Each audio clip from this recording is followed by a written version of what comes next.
DNA के analysis में निकल के ये चीज सामने आती है कि भाई हर एक कास्ट ग्रुप के लोग वहां गए। ये तो हर एक कास्ट ग्रुप का थोड़ा बहुत डीएनए मिलता है, जी। लेकिन ओवरऑल जो अमाउंट है, जो हाई अमाउंट है, वो सबसे ज्यादा जो है वो 60% के आसपास वो दलित लोगों का डीएनए मिलता है। जी। तो इसका मतलब कि जो हाफ ए मिलियन लोग, लगभग 4.5 लाख से 5 लाख लोग गए, जिसमें से 1,90,000 तो वापस लौट आए, लेकिन उसके अलावा जो लोग बस गए, ये एक इनडायरेक्ट इंडिकेशन है जो ये बता रहा है कि इनमें सबसे ज्यादा जो जनसंख्या रही होगी। सर एक और चीज सामने आती है, एक जो निकल के आया है कि पूर्वांचल के लोग गए और उसमें भी वंचित तबके के लोग गए। भारत के परिप्रेक्ष्य में जो यहाँ का सिस्टम है, कास्ट सिस्टम जो बनाया गया जिस तरीके से भी, और आज भी ये माना जाता है कि जो ये वर्ग है ये पीछे है, ये कैपेबल नहीं है, इसके पास बुद्धि नहीं है, कई तरीके से उसको हीन माना जाता है इंडियन सोसाइटी में। लेकिन वही लोग जाके एक दूसरे देश को जब उनको मौका मिलता है तो खड़ा कर देते हैं। तो ये, चूंकि आप डीएनए एनालिसिस्ट हैं, तो इसको आप किस तरीके से देखते हैं? नहीं, देखिए, पहली चीज की विज्ञान जो है वो जो इस तरीके की बात कहते हैं, हम्म। विज्ञान को कहीं भी अगर 0.001% भी इसका क्लू मिलता तो मैं आपको बताता। जी। हर एक व्यक्ति के पास 1450 सीसी का ब्रेन है।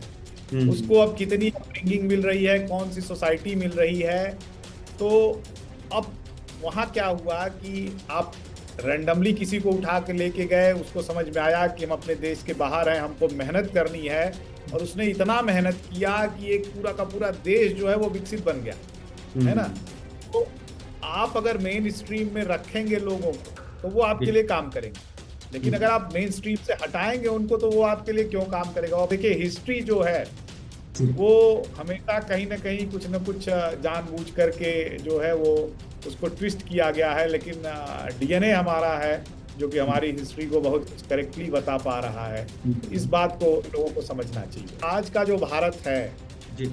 अगर हर एक तबका साथ मिलके नहीं चला तो कभी ट्रम्प जी हमको जो है वो धमकी देंगे और कभी कोई और धमकी देगा।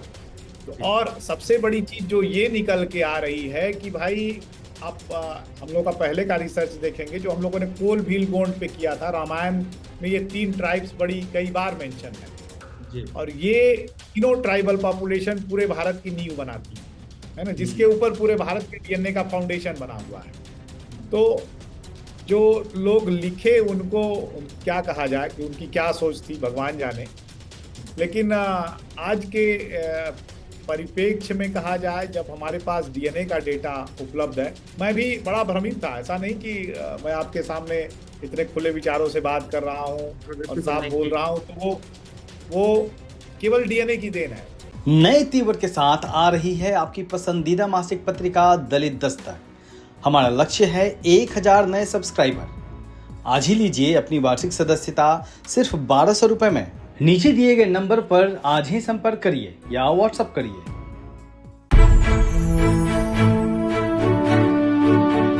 जय भीम, नमस्कार। मैं हूं अशोक दास, आप देख रहे हैं दलित दस्तक। मॉरिशस में भारत के लोगों की संख्या ज्यादा है, भारत के पूर्वांचल के लोगों की संख्या ज्यादा है, भोजपुरी भाषी लोगों की संख्या ज्यादा है। यह बात समय समय पर सामने आती रही है। मॉरिशस के तमाम दिग्गज नेता बिहार आते रहे हैं, बिहार की धरती को, पूर्वांचल की धरती को प्रणाम करते रहे हैं। लेकिन मॉरिशस में जो भारतीयों ने जाके किया, जिस तरीके से मॉरिशस आज दिखता है, उसको बनाने में भारतीयों का और खास तौर पे पूर्वांचल के लोगों का, और उसमें भी खास तौर पे जो वंचित तबका है उसका एक अहम योगदान रहा है। यह बात हाल ही में एक रिसर्च में सामने आई है। इस रिसर्च को किया है प्रोफेसर ज्ञानेश्वर चौबे ने, जो कि ह्यूमन जेनेटिक्स है बीएचयू में, डिपार्टमेंट ऑफ जूलॉजी में, और हमारे साथ बातचीत करने के लिए मौजूद हैं। सर ज्ञानेश्वर चौबे जी, आपका बहुत बहुत स्वागत है, वक्त देने के लिए धन्यवाद। बहुत धन्यवाद आपका, बहुत जी, तो धन्यवाद कि जैसा आप। कि मैं अपने दर्शकों को बता दूं, इसके बारे में हमने एक रिपोर्ट की थी और आप लोगों ने उस रिपोर्ट को देखा और काफी पसंद भी किया। तो फिर हमने कोशिश की कि हम उस रिसर्च को करने वाले शख्स से आप लोगों को रूबरू कराएं, ताकि और भी चीजें सामने आ सके। तो सर सबसे पहले तो ये जो रिसर्च सामने आया है, जो बताता है कि पूर्वांचल और खासतौर पे जो छपरा, आरा, बलिया बक्सर का इलाका है, वहाँ के जो वंचित तबके के लोग हैं, उन उन्होंने जाके मॉरिशस को जिस तरीके से बनाया, कितना इम्पोर्टेंट रिसर्च है ये, क्या ये पहली बार आया है? जी, देखिए, मैं थोड़ा सा हिस्टोरिक बैकग्राउंड दे दूं आपके जी प्लीज। इंफॉर्मेशन के लिए। वैसे तो आपने अपने दर्शकों को दे दिया होगा। हम्म। ये 1834 के पहले तक कोई भी भारतीय मॉरिशस में नहीं था, है ना। हम्म। तो अंग्रेज लोग क्या करते थे कि उस समय दास प्रथा लागू थी, तो लोगों को अफ्रीका से ले जाते थे, वहां काम कराते थे। हम्म। लेकिन दो चीजें थी उसके साथ कि अफ्रीकन लोग जो है वहां ज्यादा बीमार पड़ने लगे, और वो उतना बेहतर तरीके से उनके लिए गन्ना नहीं उगा पा रहे थे। हम्म। और सेकंड चीज की दास प्रथा जो है वो बंद हो गई। तो हम्म। अफ्रीकन लोगों का जाना एक तरीके से उनके लिए दरवाजे बंद हो गए थे। तो अंग्रेजों ने दूसरा जो है लोकेशन खोजा, और वो था हमारा जो है भारत। हाँ। हम्म। अब भारत में भी कहाँ के लोगों को ले जाया जाए, तो ऐसा नहीं है कि भारत में उन लोगों ने केवल पूर्वांचल के लोगों को ही लेकर के वहां जाके बसाया। जी। पूरे भारत के लोगों को ले गया, लेकिन उसमें सबसे ज्यादा जो जनसंख्या थी वो पूर्वांचल की थी। जी। अब इस पे इतिहासकारों का मतभेद था कि पूर्वांचल, भाई पूर्वांचल में भी बहुत सारे कास्ट हैं, कास्ट ग्रुप के हम्म। बहुत सारे लोग हैं, तो उसमें किस कास्ट के लोग सबसे ज्यादा गए थे, कौन हम्म। सा ग्रुप सबसे ज्यादा गया था। क्योंकि आज के डेट में अगर मॉरिशस विकसित देश बना, तो वो वही भारतीय थे जो भारत से जा करके मॉरिशस को बहुत मेहनत करके बनाए। जी। तो ये डिबेट बड़े लंबे समय से था, और हम लोग इस पे काम करना चाहते थे। जी। तो मॉरिशस के एक लोग थे, वो भारत में अपने एंसेस्टर्स को ढूंढते हुए आए, हम्म। और उनको कहीं से पता लगा कि हम लोग जेनेटिक्स पे काम करते हैं, हम लोगों के एंसेस्टर्स को ढूंढते हैं। तो हम्म। वो हमारे लैब में आए। तो हम लोगों ने जी। कहा कि अरे ये तो बहुत अच्छा प्लान है, हम आपके एंसेस्टर्स को ही नहीं, मॉरिशस के रहने वाले लोगों के एंसेस्टर्स को ढूंढेंगे। हम्म। क्योंकि ये बड़ा खर्चीला प्रोसेस है, जो डीएनए हम्म। एनालिसिस है, काफी महंगा है। तो एक जी। आदमी का डीएनए करना और उसको उनको पर्सनल रिपोर्ट देना, फिर हम्म। इसके लिए हम लोग एक प्रोजेक्ट का प्लान कर सकते हैं कि जो कि मॉरिशस के लोगों के डीएनए के बारे में हम आपको बताएंगे, और आप हम्म। हमारे साथ इसमें इन्वॉल्व रहिएगा, है ना। जी। तो वो फिर मॉरिशस गए, हम लोगों ने उनको सैंपल लेना बताया, सारी चीजें बताई। फिर हम हम्म। लोगों ने एक जो है वो मेमोरेंडम ऑफ अंडरस्टैंडिंग साइन किया आपस में एक दूसरे के हम्म। बीच, कि जी। कैसे हम लोग इस रिजल्ट्स को शेयर करेंगे, पब्लिश करेंगे, ये सारी चीजें, है ना। हम्म। तो और बीच बीच में उनसे लगातार, मतलब हफ्ते दो हफ्ते में हम लोग अपडेट करते हैं कि कितना डेटा आया, कितना बाकी हम्म। है। हम लोगों के पास लगभग 89 सैंपल्स मॉरिशस से आ गए थे, और अलग अलग ग्रुप्स के, है ना। ओके। और एक बड़ा मजेदार चीज है जो वो हम लोगों को बताते हैं कि मॉरिशस में भी जो कास्ट का ग्रुपिंग है, भाई हम्म। मैरिजेस जो है कास्ट वाले लोग अपने में ही करते हैं, उसके बाहर नहीं करते हैं, जैसा ओके। कि हमारे पूर्वांचल की कहानी है। हम्म। तो हम लोगों ने कई सारी चीजें टेस्ट की, तो अभी तक जो है वो 27 सैंपल्स हम लोग एनालाइज किए। पहला ओके। चीज हम लोगों ने टेस्ट किया कि भाई सबसे पहले वहां अफ्रीकन की पॉपुलेशन थी, है ना। हम्म। तो क्या जो लोग पूर्वांचल से गए, उन लोगों के अंदर, उन लोगों के भाई कई जनरेशन हो गया, और उन जनरेशन्स में क्या उन लोगों का कोई अफ्रीकन के साथ कोई संबंध बना, जिससे कि अफ्रीकन जीन इन हम्म। लोगों में है ना। जी। तो ये मतलब कास्ट सिस्टम की ब्यूटी देखिए कि 1% भी अफ्रीकन जीन इन सैंपल्स में नहीं पाया गया। ओके, मतलब मतलब प्योर अफ्रीकन लोगों, जो अपने यहाँ के लोग थे उन्होंने अपने में ही शादियां वो भारतीय ही रहे, है ना। की।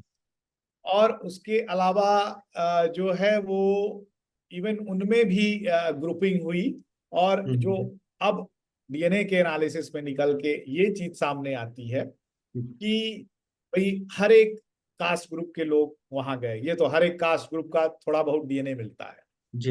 लेकिन ओवरऑल जो अमाउंट है, जो हाई अमाउंट है, वो सबसे ज्यादा जो है वो 60% के आसपास वो दलित लोगों का डीएनए मिलता है। जी।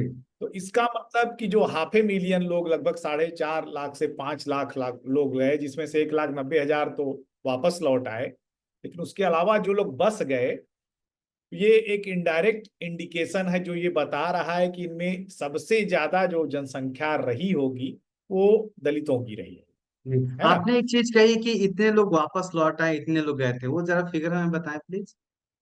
जी, जो इस्टीमेट है, क्योंकि अंग्रेज लोग जनरली जो है वो हर चीज का हाँ, रिकॉर्ड रखते थे। डॉक्यूमेंटेशन करते रहे हैं। तो ये डॉक्यूमेंटेशन है कि 4.5 लाख लोग, उन लोगों को भारत से ले जाया गया, है ना। और उन 4.5 लाख लोगों में 1,80,000 लोग वापस लौट आए। वहां कुछ ओके। कुछ समय तक काम किए, पैसे जुटाए उन्होंने, हम्म। और फिर वो वापस लौट के आकर के अपने घर को कंट्रीब्यूट करने लगे। हम्म। लेकिन जो और लोग जो बच गए, वो लोग हम्म। वहीं रुक गए और वहां उनकी शादियां होने लगी। हम्म। तो कुछ तो परिवार गए थे, और कुछ जी। केवल आदमी लोग गए थे, क्योंकि बलिष्ठ लोगों को अंग्रेजों का काम ही था हम्म। कि वो लोग बलिष्ठ हों, जिनको की जॉब की जरूरत हो, उनको हम्म। धोखे में अपना जहाज में बैठा के ले गए कि चलो तुमको जो है विदेश ले जाएंगे, वहां काम कराएंगे और काम करा के खूब ढेर सारे पैसे देंगे। हम्म। और एक तो इन लोगों ने एक और काम किया था कि एक तरीके से फेमीन, जो इन लोगों ने बंगाल में फेमीन लेकर के आए, ये अंग्रेजों की देन थी। उसके अलावा उत्तर प्रदेश में भी फेमीन का जो थोड़ा बहुत असर था वो इन्हीं के वजह से था। तो लोगों को खाने के लिए परेशान करने के बाद लोगों को बताना कि खाना यहाँ से जो है 5,000 किलोमीटर दूर है। जी। तो वाह। ऐसा करके वो लोगों को ले गए, और लोगों को ले जाने के बाद फिर कुछ तो वहाँ लोकल में भी मैरिजेस हुई। हम्म। लोकल में मैरिजेस मतलब कि कोई साउथ से गया तो उसने नॉर्थ से मैरिजेस की। लेकिन हम्म। आज के डेट में जो वहाँ क्लासिफिकेशन है, जो क्लस्टरिंग है, हम्म। जैसे जो हमारे जिन्होंने जो सैंपल ले करके आए, हम्म। उनका सैंपल जो है वो गजराजगंज बिहार में एक जगह है जिसका नाम हम्म। बदल गया है, वहां हम्म। के एक हलवाई पार्टी के साथ, हलवाई जो फैमिली है उनके साथ जो है मिलता मैच है। हो। हम्म। हाँ, तो ये चीजें जो है वो हम लोगों को बड़ी फैसिनेटिंग लगी, और हम लोगों ने पूरा प्लान किया कि इसको एक बृहद स्तर पे काम किया जाए। हम्म। तो वाई क्रोमोसोम जो है वो ये बताता है कि किस ग्रुप से कितने लोग गए। और हम्म। फिर उसके बाद ओवरऑल जो हमारा 1 to 22 क्रोमोसोम है, जो ऑटोसोम्स जिसको बोलते हैं, जी। वो ओवरऑल बताता है कि कितना परसेंट किसके अंदर जो है वो किसका जीनोम है ना। तो उस हिसाब उसके से हिसाब से अगर हम, चीजें तय होती हैं। जी बिल्कुल। और हम्म। भारत, अगर भारतीय सोसाइटी की बात करिए तो भारत का हर एक व्यक्ति जी। जो है उसके पास दो डीएनए बहुत ही है ही, चाहे किसी के पास 5% हो, किसी के पास 50% हो। हम्म। पहला वो जो कि अंडमान से संबंधित है, मतलब वो लोग जो 60-70 हजार साल पहले अफ्रीका से आए। और दूसरा हम्म। इंडस वैली के साथ, कि वो लोग हम्म। जिन्होंने इंडस वैली को बनाया। ये हम्म। आपके पास भी है, हमारे पास भी है, कोई भी भारत का नॉर्थ ईस्ट में रहने वाला, साउथ में रहने वाला, नॉर्थ में रहने वाला, बस हम्म। प्रोपोर्शन सबके पास अलग अलग है। तो ओके। वही चीज वहां भी देखने को मिली। और एक हम्म। बड़ा बेहतरीन क्लस्टरिंग जो कि यूरोप में नहीं है। इवन वहाँ हम्म। फ्रेंच कॉलोनीज भी हैं, फ्रेंच लोग भी हैं, लेकिन ओके। उनका देखेंगे तो एक अलग तरीके का स्ट्रक्चर है। और जी। वो एक तरीके से जो वहाँ के रहने वाले भारतीय हैं और जो फ्रेंच हैं, उनके हम्म। बीच उतनी ही दूरी है जितनी आज के डेट में भारत में पूर्वांचल का रहने वाला आदमी और फ्रांस में फ्रेंच रहने वाला। तो देखिए, मतलब अगल बगल रह रहे हैं, जी। खाना पीना भी शेयर कर रहे हैं, लेकिन हम्म। जीन जब शेयर करने की बात आ रही है तो तुरंत हाथ जोड़ ले रहे हैं कि नहीं भैया, हम आपके साथ हम्म। जीन नहीं शेयर करेंगे, हमारे भाई बंधु हैं, हम उन्हीं के साथ जीन शेयर करेंगे। तो मतलब ये बहुत महत्वपूर्ण एक चीज एक जो एक निकल जो गई। एक जो संस्कार है इधर के लोगों जी का, वो वहां पे ले जी जी, जाके कायम रहा। शायद यही वजह है कि वहां बिल्कुल से छठ की तस्वीरें भी आती रही, और दुनिया के अलग अलग हिस्सों में लोग गए हैं भारत से। बिल्कुल बिल्कुल। लेकिन जितनी एक वो देखी गई एक क्या कहेंगे उसको, जितने परेशान लोग रहे मॉरिशस से आने वाले लोग अपनी जड़ों को ढूंढने के लिए, वो शायद कहीं और देखने को नहीं मिलता। एक बेचैनी बिल्कुल बेचैनी रही जी वहां के जी। लोगों देखिए, एक एक चीज और यहाँ समझना है कि जो डायस्पोरा की जब हम बात करते हैं, की। तो डायस्पोरा जहां भी गया है, त्रिनिदाद टोबैगो से लेकर के आपके मॉरिशस तक, हम्म। डायस्पोरा बहुत बेचैन रहता है कि हम अपने आकर के जड़ों से जुड़े। और हम्म। सबसे बड़ी बात कि पूर्वांचल की मिट्टी की एक अलग बात है। आदमी हम्म। कहीं भी चला जाए, कितनी पीढ़ियां गुजर जाए, वो हमेशा सोचता है कि वो, क्योंकि गंगा घाटी का एक अलग ही अस्तित्व है, और हर व्यक्ति वो गंगा घाटी में वापस लौटना चाहता है। आप देखिए, जो है गुजराती लोग जो कि ह्यूस्टन चले गए, हम्म। वो पटेल लोग जिनको कि कोई बहुत खास इंटरेस्ट नहीं रहता अपने घर वापस लौटने का, लेकिन पूर्वांचली लोग जो हैं, इनके अंदर एक अजब अजीब तरीके का प्रेम अपने देश के लिए, अपनी मिट्टी के लिए है, और वो उनके डीएनए में दिख रहा है। ये बहुत बड़ी बात है। सर एक और चीज सामने आती है, एक जो निकल के आया है कि पूर्वांचल के लोग गए और उसमें भी वंचित तबके के लोग गए। भारत के परिप्रेक्ष्य में जो यहाँ का सिस्टम है, कास्ट सिस्टम जो बनाया गया जिस तरीके से भी, और आज भी ये माना जाता है कि जो ये वर्ग है ये पीछे है, ये कैपेबल नहीं है, इसके पास बुद्धि नहीं है, कई तरीके से उसको हीन माना जाता है इंडियन सोसाइटी में। लेकिन वही लोग जाके एक दूसरे देश को जब उनको मौका मिलता है तो खड़ा कर देते हैं। तो ये, चूंकि आप डीएनए एनालिसिस्ट हैं, तो इसको आप किस तरीके से देखते हैं? नहीं देखिए, पहली चीज की विज्ञान जो है वो जो इस तरीके की बात कहते हैं, हम्म। विज्ञान को कहीं भी अगर 0.001% भी इसका क्लू मिलता तो मैं आपको बताता। जी। हर एक व्यक्ति के पास 1450 सीसी का ब्रेन है। उसको हम्म। अब कितनी अपब्रिंगिंग मिल रही है, कौन सी सोसाइटी मिल रही है, तो अब वहां क्या हुआ कि आप रैंडमली किसी को उठा के लेके गए, उसको समझ में आया कि हम अपने देश के बाहर हैं, हमको मेहनत करनी है, और उसने इतना मेहनत किया कि एक पूरा का पूरा देश जो है वो विकसित बन गया, है ना। हम्म। तो आप अगर मेन स्ट्रीम में रखेंगे लोगों को तो वो आपके जी। लिए काम करेंगे, लेकिन अगर हम्म। आप मेन स्ट्रीम से हटाएंगे उनको तो वो आपके लिए क्यों काम करेगा। वो अपनी 2 टाइम की रोटी जुटाएगा, परिवार का पेट पालेगा। और एक हम्म। चीज और है, पूर्वांचल के लोगों के लिए परिवार सबसे बहुत बड़ी चीज है। वो परिवार के लिए जान दे देते हैं, ले सकते हैं, नहीं बोलूंगा क्योंकि मैं एक हम्म। प्रतिष्ठित पद पे जी। हूं, ऐसा बोलना ठीक बात नहीं है। जी, मतलब एक लेकिन बहुत होम कॉन्शियस रहते हैं। बिल्कुल बिल्कुल, तो ये बहुत बड़ी चीज है। और आप देखिए ना, गंगा घाटी एक तरीके से पूरे भारत का 25% पॉपुलेशन रख रही है। हम्म। 3 से 4% का जियोग्राफी है, लेकिन पॉपुलेशन देखिए, इतनी बड़ी पॉपुलेशन और इतनी मेहनत कश पॉपुलेशन कहीं भी है, हम्म। कहीं भी जा रही है। वो आप लद्दाख में जाके देखिए, जितने भी आपको होटल्स मिलेंगे ज्यादातर बिहार के लोग चला रहे हैं। तो इतने हाई एल्टीट्यूड पे जहाँ के लोगों को सांस लेना मुश्किल है, वहाँ के हम्म। होटल जो 4-6 महीने चलते हैं वो हम्म। हमारे बिहार के लोग चलाते हैं, उत्तर प्रदेश हम्म। के बलिया के लोग चलाते हैं। हम्म। तो ये अरे भाई, आप आपका 1857 का संग्राम देखिए, सारे बलिया के लड़ने वाले थे। और हम्म। अजनाला का केस देखिए, वहां भी लोगों को जिनको मारा गया वो भी ज्यादातर दलित लोग थे, उसके बाद जो है ब्राह्मण और क्षत्रिय थे। तो ऐसा हम्म। नहीं है कि ये एक तरीके की सोच है। देखिए, हिस्ट्री जो है जी। वो हमेशा कहीं ना कहीं कुछ ना कुछ जानबूझ करके जो है वो उसको ट्विस्ट किया गया है, लेकिन डीएनए हमारा है जो कि हमारी हिस्ट्री को बहुत कुछ करेक्टली बता पा रहा है। तो इस हम्म। बात को लोगों को समझना चाहिए। लेकिन ये दुर्भाग्यपूर्ण है कि लोग डीएनए और साइंस के नजरिए से चीजों को नहीं देखते हैं, बल्कि अपने तरीके से जो सोसाइटी में चीजें चली आ रही हैं उसके तरीके से देखते हैं। तो ये सोच बदलनी हो। बिल्कुल बिल्कुल बदलेगी समय के साथ। मौके हम की नहीं बात। बदल पाए, जी, हम नहीं बदल पाए तो अगली पीढ़ी तक तो मुझे लगता है कि भारत ये बात समझने लगेगा, और हर भारतीय जो है एक दूसरे से कंधा मिला के चलेगा। सर एक एक मैं, चूंकि हमारी मैगजीन भी है, तो हमने एक अंक निकाला था कि देश छूटा जाति काया।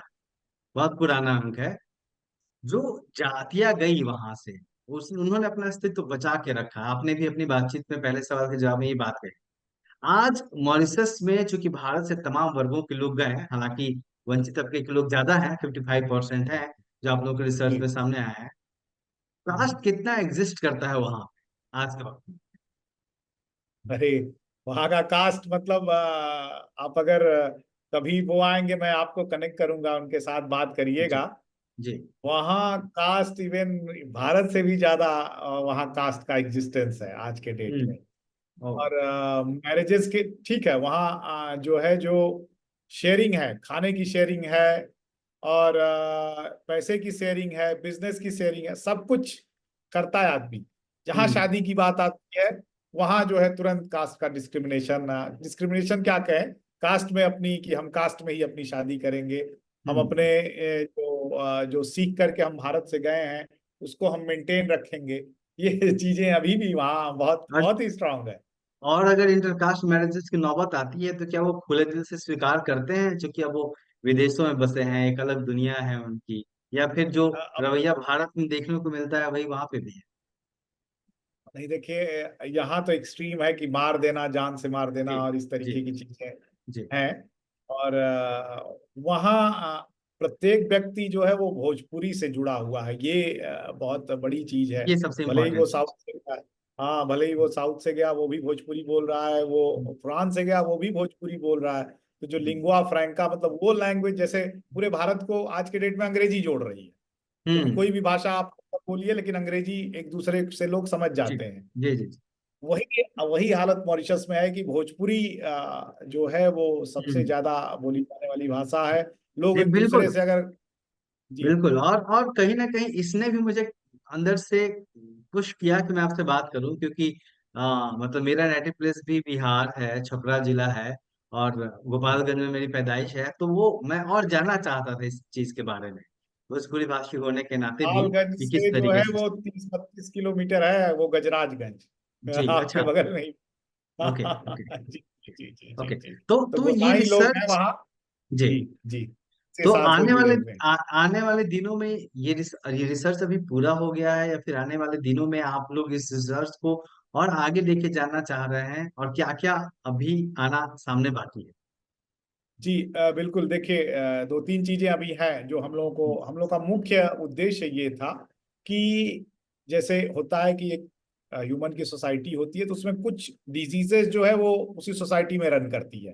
जी। तो हम ये पता करना चाहते हैं कि भाई कोई पॉपुलेशन यहाँ से उठ करके वहां गई तो हम्म क्या जो वहां का लोकल इन्वायरमेंट था उनके रहने के लिए मुफीद था क्या, और हम्म अगर मुफीद नहीं था, क्योंकि अफ्रीकन के लिए मुफीद नहीं था, वो हम्म मेहनत नहीं कर पाए, वो मर गए, बहुत सारी चीजें हुई उनके साथ। हम्म लेकिन भारतीयों के लिए बड़ा मुफीद इन्वायरमेंट था, उन्होंने उसको कहाँ से कहाँ देश को पहुंचा दिया। हम्म दूसरी चीज कि जो रोग भारत में हैं क्या उसी टाइप के रोग वहां भी हैं या कुछ और नए रोग उन लोगों के अंदर पैदा हुए जो जनरेशन टू जनरेशन चल रहे हैं।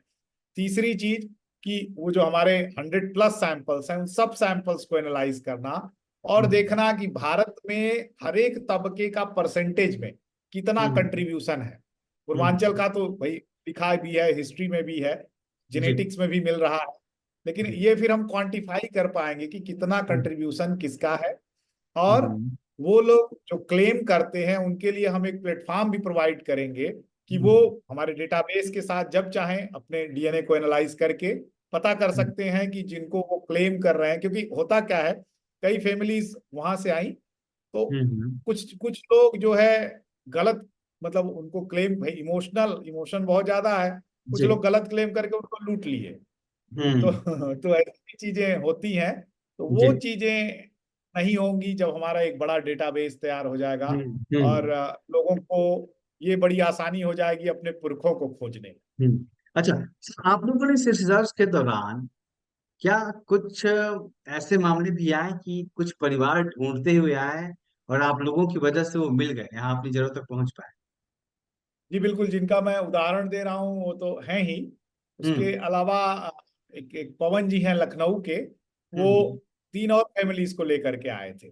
अच्छा। उन लोग के पास कंफ्यूजन था, किसी के पास 3 फैमिली का कंफ्यूजन था, किसी के पास 2 फैमिली का कंफ्यूजन, की या तो आजमगढ़ वाले होंगे या तो गाजीपुर वाले होंगे। ओके। तो हमने ये क्लियर कर दिया कि नहीं, आजमगढ़ वाले थे। तो हम्म ये सब चीजें हम लोगों ने ऑलरेडी जो है कुल 4 केसेस थे जिनको हम लोगों ने सॉल्व किया है।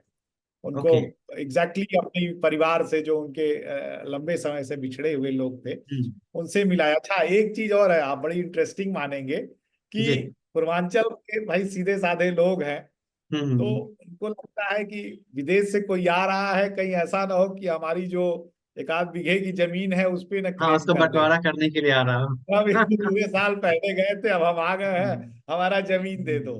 तो हम्म, तो ऐसे भी मजेदार किस्से सुनने को मिले हैं। इनोसेंस है। सर, अपने बारे में बताएं, आपने इस फील्ड को कैसे चुना, और आपकी जर्नी कैसी कैसी रही, कहाँ कहाँ से? आपने बताया कि आप कैम्ब्रिज में भी थे। जी जी जी। जी मेरी जर्नी देखिए बड़ी इंटरेस्टिंग है। मैं छोटे में आपको एक ग्लिम्स दे देता हूँ। जी प्लीज। मैं जो है बनारस में ही एक छोटा सा गांव है चौबेपुर, बनारस के नॉर्थ में है, जहाँ गंगा और गोमती का संगम हुआ है, गंगा के किनारे पैदा हुआ हूँ। मेरे पिताजी जो है वो स्कूल के लेक्चरर थे, और ये वो समय था जबकि जो टीचिंग करते थे उनको पैसे नहीं मिलते थे, बहुत कम पैसे मिलते थे, घर का गुजारा चलता था। और वो समय ऐसा था 90s का दशक, जब सब लोग पक्का मकान बनवाने के लिए बड़े जो है लगे रहते थे, पैसे जुटाते थे। तीन जी। बड़ी बहनें मेरी हैं जिनकी शादियां भी करनी थी, घर भी हम्म। बनवाना था। तो पहला जो है वो फुल पैंट मैं जब क्लास 9th में पहुंचा हूं, तब माँ ने पापा का पैंट काट करके उसको बना करके मुझे पहनाया था।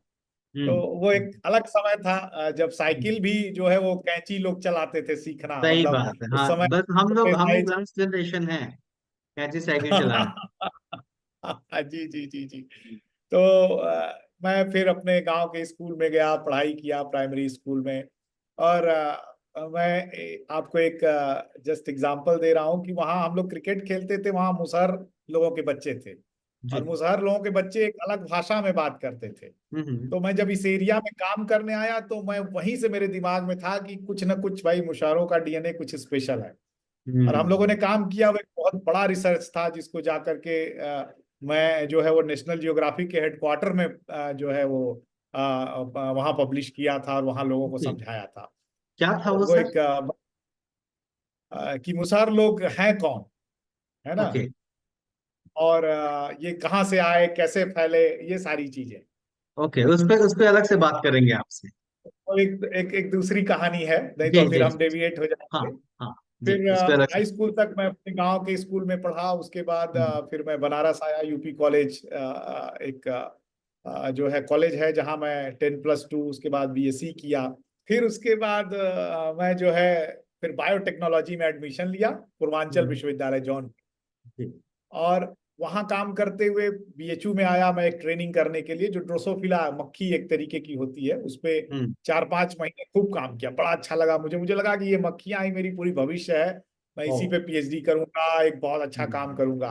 हम्म। फिर एकाएक डॉक्टर लालजी सिंह, जो कि डीएनए फिंगर प्रिंटिंग के फादर हैं, वहाँ सीसीएमबी में हैदराबाद में उनका उस समय डायरेक्टर थे, एकाएक एक जो है व्याख्यान देने के लिए आए। मैं उनसे मिला, कहा कि सर हम्म। मेरा जो है इंटरेस्ट है ड्रोसोफिला के अंदर। वो बोले नहीं नहीं, हम्म। तुम देखो ह्यूमन पे काम करो, ह्यूमन के बारे में सोचो। मैंने कहा हम्म। ठीक है सर, एक ट्राई मारता हूँ। तो मैं हम्म। हैदराबाद गया, वहाँ हैदराबाद में काम करना शुरू किया। हम्म। और काम करते करते फिर मुझे इंटरेस्ट आया कि अंडमान की जातियों पे काम किया जाए। हम्म। तो लैब की एक दिन सफाई हो रही थी, सफाई करते करते वहां एक बड़ा सा गट्ठर मिला, उस समय सीढ़ियां होती थी। जी। उसी गट्ठर में 3 सीढ़ियां मिली। तो हम्म। मेरे एक सीनियर थे, वो उस सीढ़ियों को लेकर के दे करके चले गए थे स्विट्जरलैंड। मैंने उनको हम्म। पूछा कि ये सीढ़ी कहाँ की है? वो बोले देख लेना, इसमें कुछ अंडमान के सीक्वेंसेस हैं। ये 3 साल से पड़ी हुई थी, धूल खा रही थी। ओके। और मैं उसको देखना शुरू किया, मुझे लगा कि अरे ये तो पूरा कुबेर का खजाना, ये तो हीरा है इसमें। फिर मैं हम्म। काम करना शुरू किया, 2-3 रात जागना पड़ा, मतलब पूरा लगा कि अब इसी इतना में इतना काम। इंटरेस्ट आया उसमें। बहुत इंटरेस्ट मेरा उसमें बढ़ गया, अब मैं हम्म। मक्खी को भूल गया था, अब मुझे हम्म। अंडमान आ रहा था नजर। और हम्म। वो करते करते इतना बड़ा रिजल्ट मुझे मिल गया कि उसको हम लोग साइंस में पब्लिश किए, बहुत बड़ा, मतलब पहला हम्म। पेपर जिंदगी का साइंस, जो बहुत बड़ा जर्नल है, जी। उसमें पब्लिश किया। हम्म। और पब्लिश करने के बाद फिर जिनके साथ पब्लिश किया, फिर एक दिन उन्होंने कहा कि मेरे पास एक पीएचडी पोजीशन है, तुमको आना है हम्म। तो आ सकते हो। जी। पर उन्होंने कहा कि देखो पैसे यहाँ कम मिलते हैं, लगभग 25,000 रुपये उस समय महीने की जो है वो जी। पगार थी, और 10 ही महीने हम्म। पैसा मिलता है। दूसरे यहाँ हम्म। ठंड बहुत ज्यादा पड़ती है, यहाँ जी। देखो -30 तक टेम्परेचर हो सकता है। हम्म। मैंने कहा मुझे आप 2 टाइम का रोटी भी दोगे तब भी मैं आपके साथ काम करने को बहुत, मैं एकदम पागल था उस आदमी के साथ काम करने को। जी। थोड़ा उनके साथ काम किया, फिर जो चीजें सीखी ना, उसने पूरी मेरी जीवन को बदल दी। ओके। और फिर उसके बाद पीएचडी किया। फिर कैम्ब्रिज गया, सेंगर इंस्टीट्यूट, जो कि बहुत जाना माना इंस्टीट्यूट है डीएनए के लिए। जी। वहाँ कंप्यूटेशनल चीज सीखी कि कंप्यूटर से कैसे एनालिसिस करते हैं। और हम्म। फिर एक दिन जो है बीएचयू की जॉब निकली, तो और तब जब मैं हम्म। भारत लौटा, तब मुझे समझ में आया कि कितनी ज्यादा जरूरत थी मुझे यहाँ आने की। सर, मेरा आखिरी सवाल है कि जब भारत का इतिहास लिखा गया, देखिए भारत को बनाने में सबका हाथ है, लेकिन भारत के बिल्कुल बिल्कुल। इतिहास में जो वंचित तबका है उसके योगदान को लगातार अनदेखा किया है। इतिहास लिखने वाले कौन लोग थे आपको पता है? अपर कास्ट ब्राह्मण लोग थे, क्योंकि जी जी प्रोफेसर बिल्कुल। वही थे, रिसर्चर वही थे, उन लोगों ने ही लिखा। और तमाम तोड़ मरोड़ के पेश किया गया। हाल तक लोग ज्योतिबा फुले, सावित्रीबाई फुले के योगदान को भी नहीं जानते थे कि उनका भी कोई रोल है भारत। लेकिन अब चीजें सामने आ रही। एक एक एक प्रोफेसर के लिए, एक रिसर्चर के लिए कितना जरूरी है कि वो चीजों को उसी रूप में पेश करे जैसा आपने ईमानदारी बरती, जैसे आपने पूरा रिसर्च किया। आप जिस कम्युनिटी के बारे में बात करने जा रहे थे, दुनिया को बताने जा रहे थे, वो एक बहुत बड़ी खोज थी, एक बहुत बड़ी बहस को जन्म देने वाली थी। और एक कहीं ना कहीं उसका जो, उसकी जो कैपेबिलिटी है उस पर मुहर लगाने वाली थी, जिससे लगातार जिस कम्युनिटी को अनदेखा किया गया, छोटा माना गया, नाकाबिल माना गया। तो आपको नहीं लगा कि ये चीज बाहर आ जाएगी तो लोग फिर भारत में बवाल होगा? नहीं, देखिए देखिए आज का जो भारत है, जी।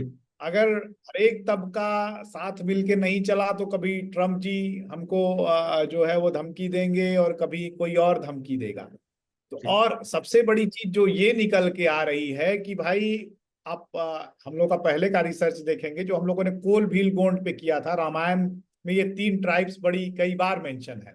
जी। और ये तीनों ट्राइबल पॉपुलेशन पूरे भारत की नींव बनाती है ना, जिसके हम्म। ऊपर पूरे भारत के डीएनए का फाउंडेशन बना हुआ है।